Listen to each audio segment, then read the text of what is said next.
Agora, você já pensou se todo roteador no mundo tivesse naturalmente um caminho para todos os outros roteadores no mundo? Hum, não teríamos memória. Nem se fosse um mainframe nós teríamos. Muito menos o poder de processamento de tabelas de roteamento tão grandes. Então, é natural que nós vamos, na verdade, nós, né, quando eu digo a humanidade, vai desenvolver um mecanismo de roteamento hierárquico. Olha, eu vou lhe falar, não existe o esquema de roteamento perfeito para todo o caso, tá? Como eu posso dizer? Há casos em que o roteamento hierárquico ele encaixa muito bem, há casos em que o flooding, ou seja, a inundação, se encaixa muito bem, há casos em que o vetor de distância se encaixa muito bem e o estado de enlace em outros casos. Olha a jogada. Eu posso, nessa ideia, nessa visão, imagine que eu posso criar regiões. E dentro dessas regiões eu posso criar mais regiões, tá? Mas vamos imaginar apenas um plano de regiões. Ok. Olha só. Aqui dentro pode rodar, por exemplo, um vetor de distância. E nessa interligação, um algoritmo de hierarquia, por exemplo. E isso é usado hoje nas redes mundiais. Se você pegar o material de roteadores da Cisco, você vai ver que ele fala muito bem sobre essas AS, essas regiões, essas interconexões, ou seja, internet, que seria essa ligação aqui, com I minúsculo. E, naturalmente, existem vários tipos de algoritmos e cada um se encaixa melhor num cenário. Por exemplo, agora vamos imaginar que todos esses roteadores se conhecessem. Vamos imaginar que fosse vetor de distância. Como seria a tabela de A1? Desculpe, 1A. É que eu sou dislexo. 1A. Como seria a tabela de roteamento dele? Olha só, é mais, tá? É que o meu print screen só foi até ali, meu amiguinho. Mas tem mais aí. Ok. Se você utilizar, nesse caso, o vetor de distância, a tabela seria assim. Assim, bem menor. E isso, para quem já fez estrutura de dados, sabe que uma busca em uma hash table dessa, como eu posso dizer, se chama tabela de espalhamento. Como eu posso dizer, é muito mais eficiente uma busca aqui. Bom, mas olha os detalhes. Vamos ver os detalhes. Olha só, do roteador 1A para o 5D, como seria essa conexão?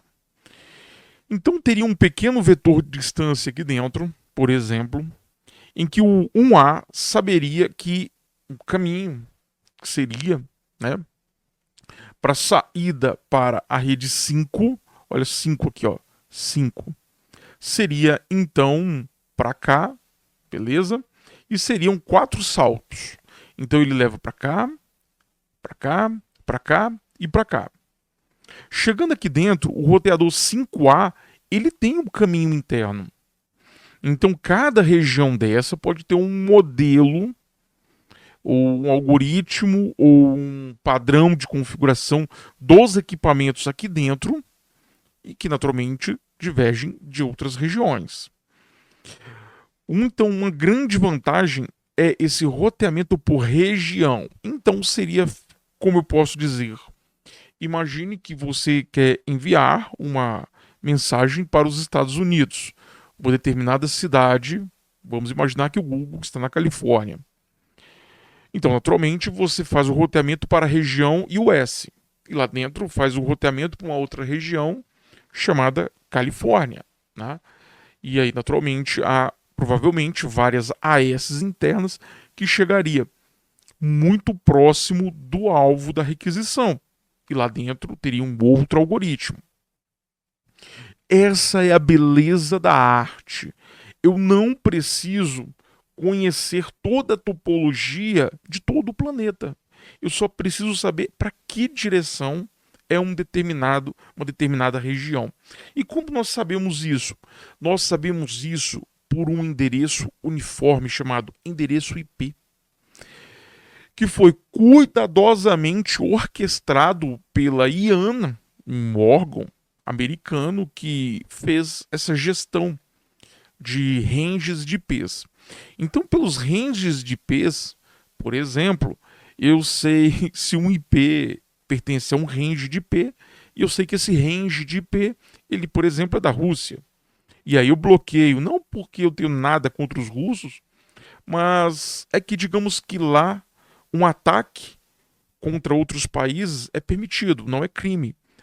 Um russo só não pode atacar um russo. Eu aprendi isso com eles, tá ok? Já convivi um tempo com eles. Antes de estourar essa porraiada de Ucrânia, tá ok? Depois eles me sacanearam. Então o que acontece?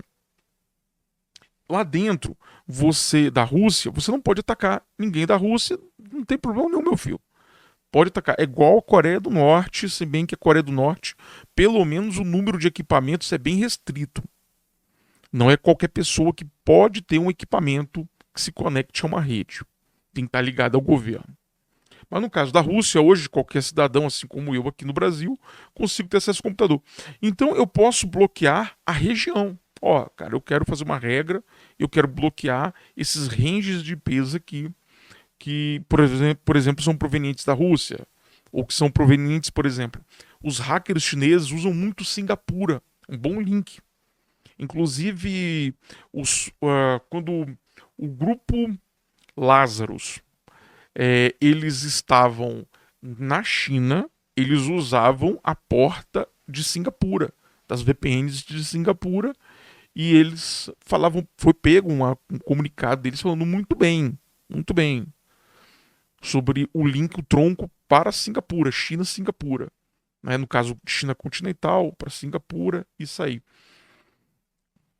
Só para você ter uma noção, então eu consigo orquestrar um esquema de defesa por região também. E é isso que faz, por exemplo, a CISA. A CISA e o NIST e a CIA e a NSA, elas trabalham em grandes tabelas de bloqueio de regiões também. Inclusive, muitas dessas tabelas estão disponíveis na internet. Tem um grupo de alunos um grupo dos meus alunos, que está fazendo uma ferramenta para conseguir pegar essas tabelas todo dia e consolidar regras no Linux para não ser alvo. Infelizmente, né, as empresas que estão nessas regiões acabam pagando o pato. Mas, cara, dá para você ver que esse negócio de regiões facilita roteamento, regras, facilita tudo. E isso vai ser implementado. Lógico que, como o livro fala, é como se vai ser no futuro. Pode ler o livro, dá uma entender que, pô, ele está falando do futuro. Mas tem que ver que esse livro foi escrito em 94, 95. E hoje ele é usado.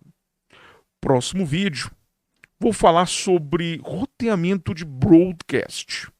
Até o próximo vídeo, até mais, tchau!